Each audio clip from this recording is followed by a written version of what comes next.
Hey, Fungo here, and that's Bronze, and there's a lot of hype surrounding the Phantom Pain that's due out here in just a few long days. And I'm sure that will be a phenomenal game despite the changes I'm about to get into with Ground Zeroes.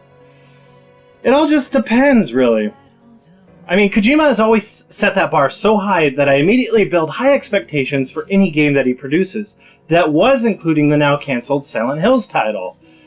You know, so when a short, streamlined, and I'll say it, mediocre game like Ground Zeroes comes my way, I get a little more disappointed than the majority of Kojima and Metal Gear Solid fans, just because of where that bar is set. I understand that Kojima is a visionary. He wants to break new ground, he wants to try new things, but Konami wouldn't let him do that. It wouldn't let him do anything outside of Metal Gear, or Silent Hills, or any other popular franchises for that matter. So I understand that with V, he wanted to do something different. Most reviewers criticized Ground Zero, saying it was more like a short prologue, a demo, to the main attraction. And yeah, and a lot of people, said that it didn't offer enough substance for the price point that they were asking for. I agree completely. So open your mind, like an open world game. You get it because Kojima's obsessed with the words open world? To all the things I hate about Metal Gear Solid V Ground Zeroes, and to why I was so disappointed, and not just for its length. That's what she said. Actually, that's not true. Kojima says that length doesn't matter. He also says that once you're finished, there's plenty more to go back and do.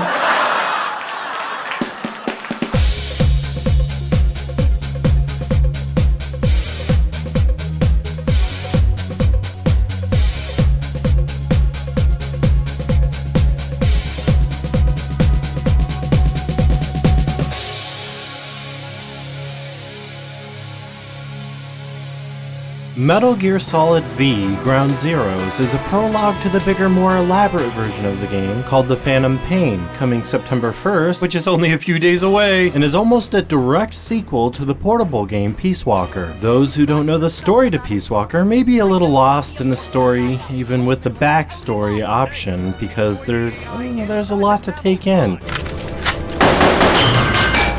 How do I make it stop? In essence, the game when it debuted was just a $30 demo that can be completed in less than 2 hours. Despite the short length, which everyone seems so focused on and is the least of the issues I have with the game, what no one talks about is how it also takes a great leap into uncharted territory with the gameplay and direction. Kojima, the series creator, mentioned that the abrupt change to Roman numerals in the series is representative of this change. You can't just switch to Roman numerals like that! It's weird! Up until MDS 1 through 4, of course, we used, regular Arabic numerals. But, since then, the West has really caught up, and I think, in many ways, we're threatened by games from the West, and there's a lot of competition out there. He thinks that by streamlining his games, he'll be able to tap into the Call of Duty crowd and sell out like a Call of Duty game. So we really want to reinvent ourselves with this game, reinvent the series. And so shifting over from 5 to V represents our will for victory. V stands for victory.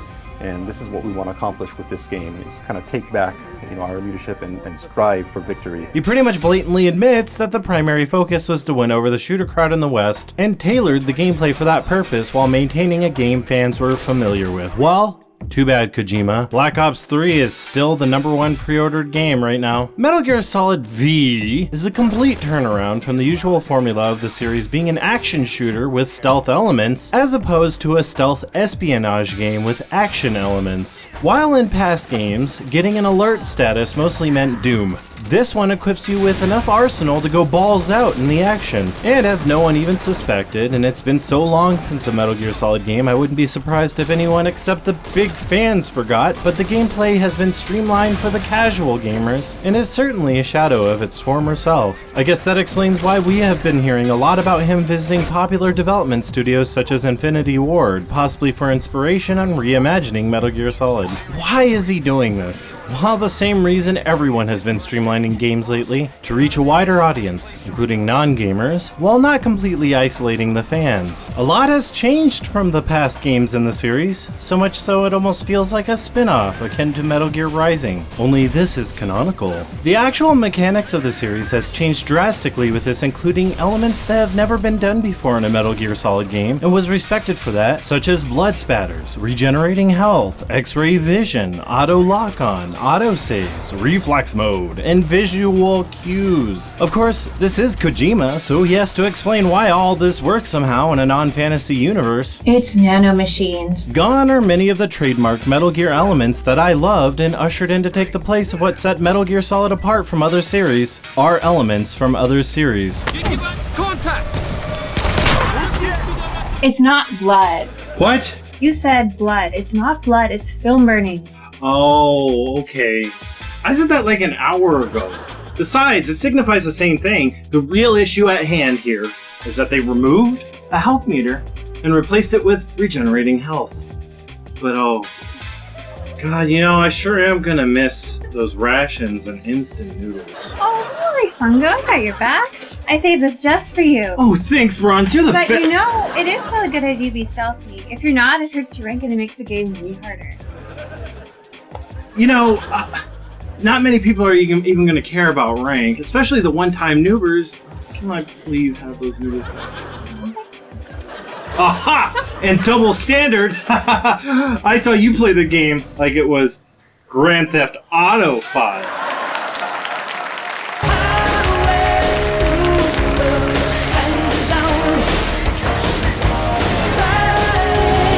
But don't forget, this is a Metal Gear Solid game, so try to be stealthy, okay? Even though blasting through and killing everyone seems like the easier alternative. But the rank, oh god, how else am I supposed to get that trophy if not for sneaking? I won't even touch on the overall weird rank system. Tearing off the Metal Gear Solid Kojima Konami veil covering your eyes, you can clearly see the game plays out in controls like something in between Uncharted and Splinter Cell Blacklist. He even mentions the opening is a joke or homage to Splinter Cell, so you know he's got to be taking cues.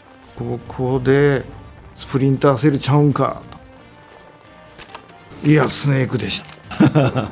Uncharted is also very similar in that it's a shooter foremost, but most of the game can be played out stealthily. Metal Gear Solid was that breath of fresh air needed in the genre, but now it's become like the other games, so moving out to the country won't save you now. The only real big difference from those games is the open world and ability to drive vehicles, and what's with Kojima's obsession with the words open world? Open world, open world, open world. Open world, open world. オープンワールド、オープンワールド、オープンワールドなんですよ。 He talks about it like it's never been done before. Well, I know it's never been done in a Metal Gear Solid game, but come on, Kojima. You know, I don't think anyone sees the term open world as a selling point. I personally like linear games with the openness of the environment taking the backseat. Sandbox gameplay, on the other hand, means something to me. Open world just basically entails an open world with no load screens. Is it open world? Oh, maybe it'll be like Elder Scrolls.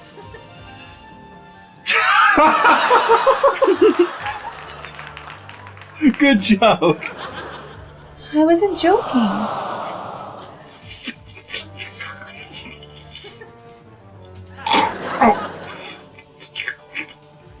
The controls feel extremely familiar to other popular games, which may be why the reception is fairly positive. Being a big fan of the series though, I find the controls really difficult to get adjusted to, as I went about it thinking I was sitting down with a Metal Gear Solid game. Wonder what gave me that idea. The controls have been simplified, and many little movements that made Metal Gear Solid 4 feel like a very truly next-gen game are gone, such as the flip move, playing dead, mugging, crotch grabbing, knocking to distract guards, hiding in lockers and dumpsters, octo camo. This is supposed to be the next gen Metal Gear?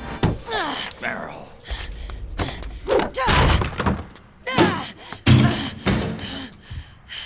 This is bullshit! The iconic shoulder button menu has been assigned to the D-pad now, and a new sprint move was added to the left stick, like every other action-oriented game. Even more wild is this clumsy, evasive dodge. Guess they figured you need to be dodging bullets rather than tactfully evading enemy vision. Or maybe it was a feature that wasn't fully fleshed out for Ground Zeroes, yet was still included. I think that's to take cover in case you're about to get caught.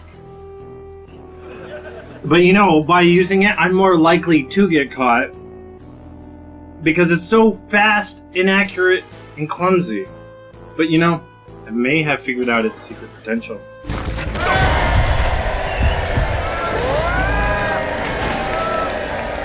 A big problem I have is taking cover behind objects while crouching is automatic. And if the cover's low enough, you don't even have to crouch. Kojima Productions. What does that mean?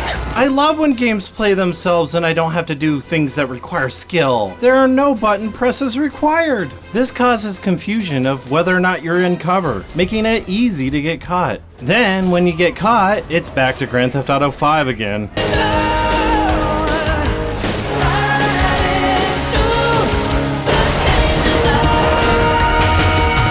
Instead of getting caught and going immediately into alert phase, the game is nice enough to give you a 10-second slow-mo leeway to take out the guard before you get caught. It makes the game much easier, breaks realism, and it just changes things. I'm not a fan, and I don't care if it can be turned off in options. It's in the game by default, and most players are going to start off playing the game this way. Autosaves in this are just so forehead-slappingly exploitable and are almost everywhere. Here's a tip. If you get caught, quickly restart from checkpoint and you won't get docked for an alert. You just get docked for a retry, which isn't as bad score-wise. Doesn't really affect your final rank, and you don't have to worry about the entire base being on full alert trying to kill you. This tactic makes those S ranks as easy as chicken and dumpling soup. Also, the checkpoints occur frequently, so if you see this symbol, you know you're good to restart if you fuck up. Alert or caution phases were removed from the HUD, and you'll have to listen to the radio to guess what phase you're in, which may help with the immersion, but I don't like it. After enough gameplay, you do eventually get fully adjusted to the controls, but quick switching weapons on the D-pad can be annoying as hell, and I still do get caught up on the environments with the cover system being automatic.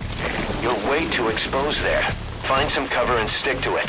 And sometimes I still hit triangle to first person when it's R1 now. Also, why is L3 sprint? It should be L1, but no, L1 is taking place of the codec call system. And it's basically a what do I do next button. Couldn't these two buttons be swapped? Even better, couldn't the codec be in the menu? Like good old times? I never thought I'd say this, but this game is more streamlined and plays itself more than the new Splinter Cell games. I just miss the mechanical gameplay aspect of Metal Gear Solid where every movement is controlled by the player and stamina, health, alert statuses can be visually monitored on screen. What I always liked about the Metal Gear Solid games was the contrast in that the story played out like a movie while the gameplay played out very much like a game. Now it feels like they're going towards more of an on-the-fly cinematic experience in the game with the streamlined gameplay requiring less effort and thought in the controls. But for cinematic purposes, their efforts in minimizing the HUD backfailed and now there's even more on-screen cues and BS than before, confusing my sensory glands. Of course, you can turn off the HUD, but it makes the game much more difficult and confusing as the game was built around the HUD. Also, what this game lacks from the past games are Easter eggs and polish. I'm saying this outside of the bonus missions. There's plenty of Easter eggs in those, and I really should say, the most fun I've had with this game are in the Deja Vu and Jamas Vu missions. These missions are just so fun and full of hilarious callbacks. Kojima Productions. Not anymore. Well, I'll be. Kojima Productions, LA. Not anymore! Oh, it's so sad. I never realized how crucial those subtle little details were until I played this game. It doesn't have those little details that make replayability interesting, besides the collect them all scenarios, or the various tedious speedrun leaderboard scenarios. I love how Hideo Kojima embedded himself into every aspect of the game, even so far as putting himself in the game, going so far to say he's a critical VIP would be a massive understatement.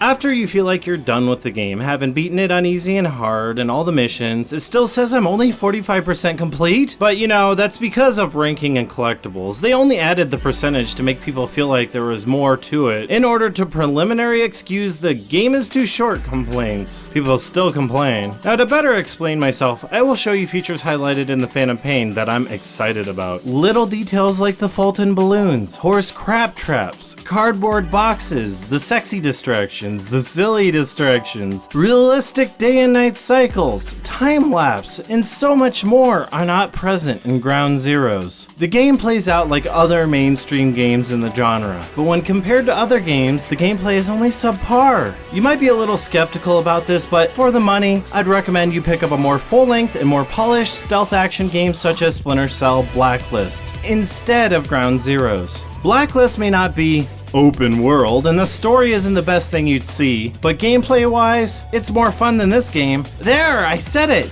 Get off my back!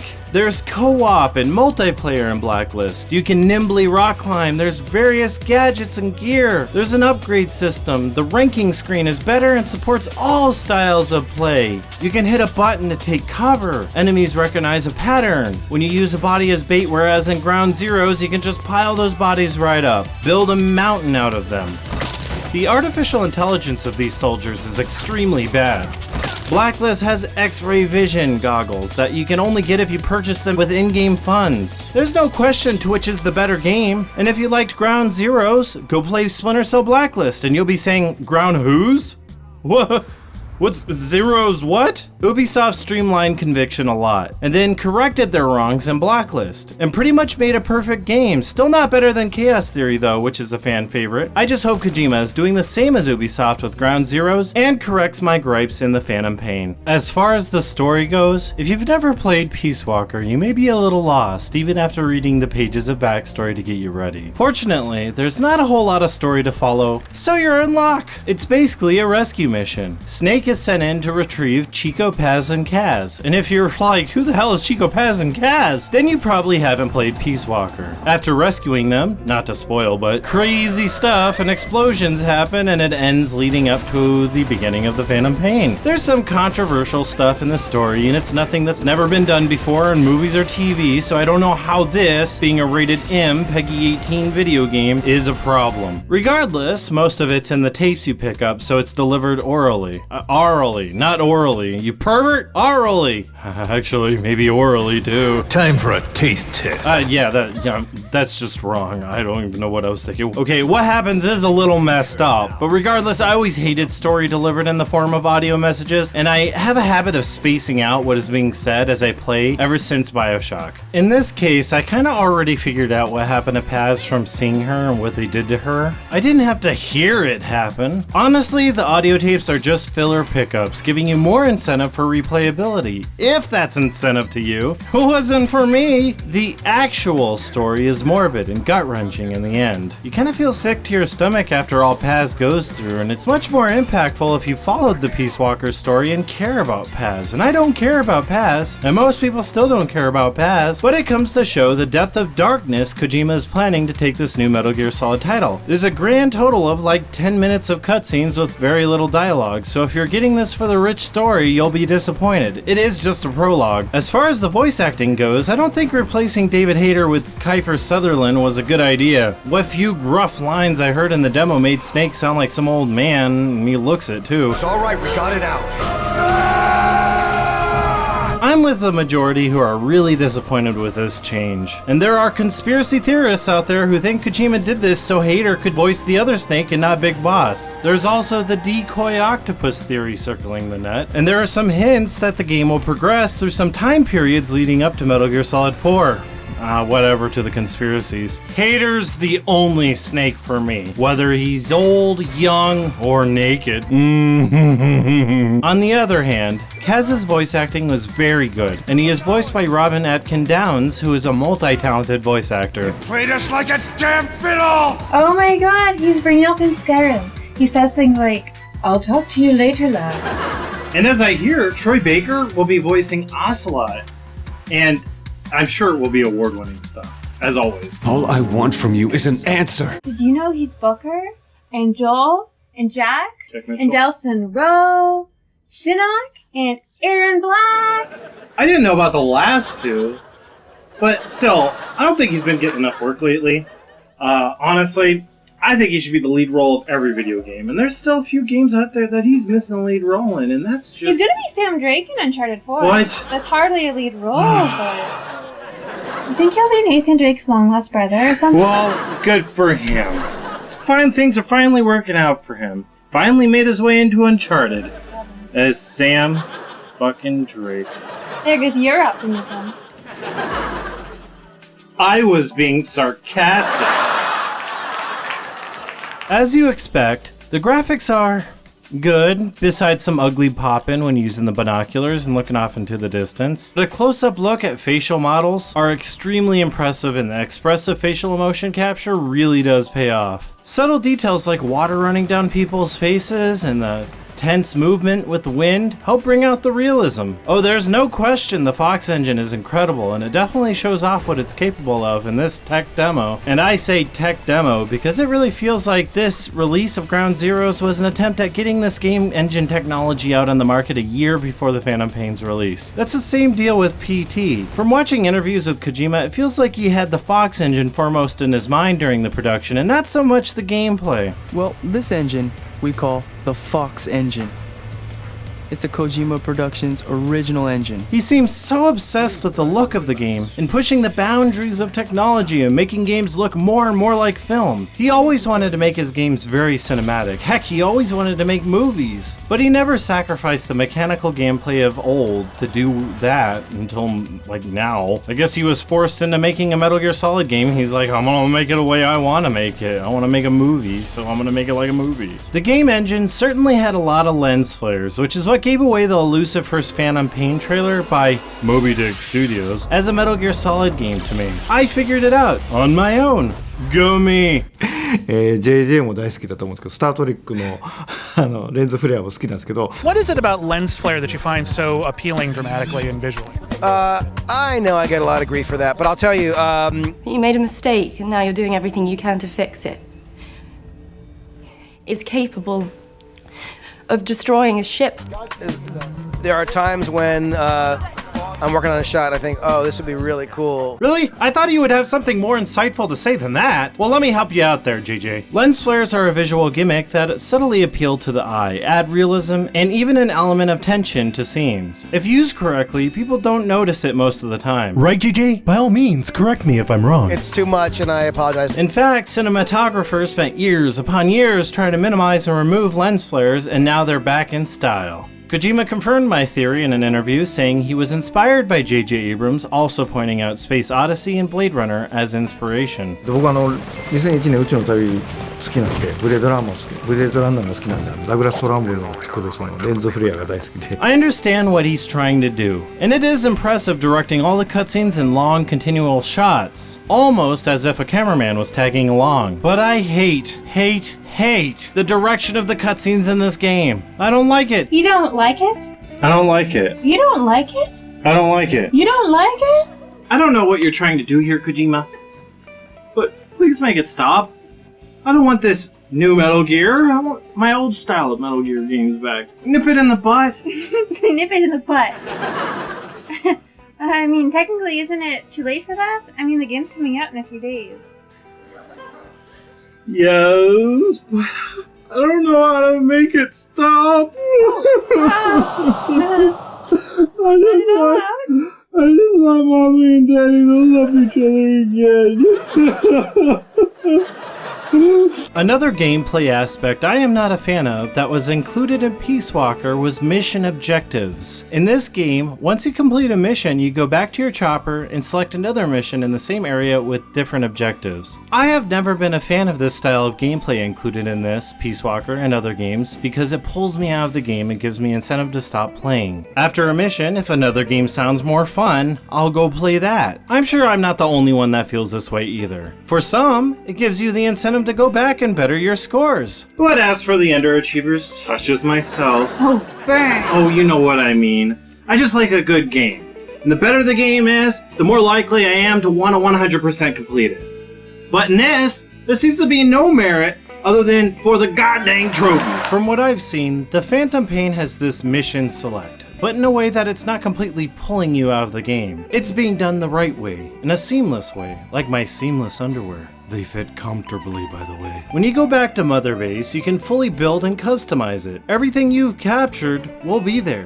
and there's talk of online base wars. And it's only a short chopper ride back to the main continent. There's plenty reason to go back to base, and I'm sure the customization and excitement associated with collecting items for my base will keep me enthralled for a very long time. The Phantom Pain will also include, at a later date, Metal Gear Online, developed by Kojima Productions LA studio, which has now been renamed to Konami LA or something like that. that, but it looks to be tons of fun. Let's just hope it doesn't do the Konami ID crap that killed Metal Gear Online last time. I understand it if Ground Zeroes was done by Konami in an attempt to help fund and spend a little more time polishing the main feature, the Phantom Pain, and I'm okay with that. I just wish they told us that was their plan instead of trying to be sneaky. The Phantom Pain has been in development for 4 or 5 years and is going to offer so much more than any other game of the same price. In that regard, you can consider this disappointment and underwhelming game purchase as a donation towards the game everybody really cares about, which will probably be worth $80 just for the replayability and fun you'll get out of it. I've seen people dump countless dollars on League of Legends, and what, costumes? Forget about it. If you think of the money spent on Ground Zeroes as you're really helping pledge your support for the Phantom Pain, you won't feel quite as ripped off. I'm sure the Phantom Pain will have all the same changes I wasn't so happy with in the gameplay and controls and direction, but I can look past that if the game is good and I have high expectations. Kojima is always raising that bar for the game industry and always listening to the fans. He doesn't like to admit it, but he is a perfectionist, and it's always safe to expect no less than excellence out of this brilliant middle-aged man. He's like 52 years old. What? But he looks like... What? You sure? Mm-hmm. Remember that part in PP? The numbers 204863 204863 2048. Yeah, that's his birthday, among other things. Well, he just turned 52 on August 24th. No way! Oh, you know what this must be? The secret to his youth, besides being Japanese and vitamin D deficiency? Nanomachines. Did you like it? No, Kojima. But give me something to Reich, damn it.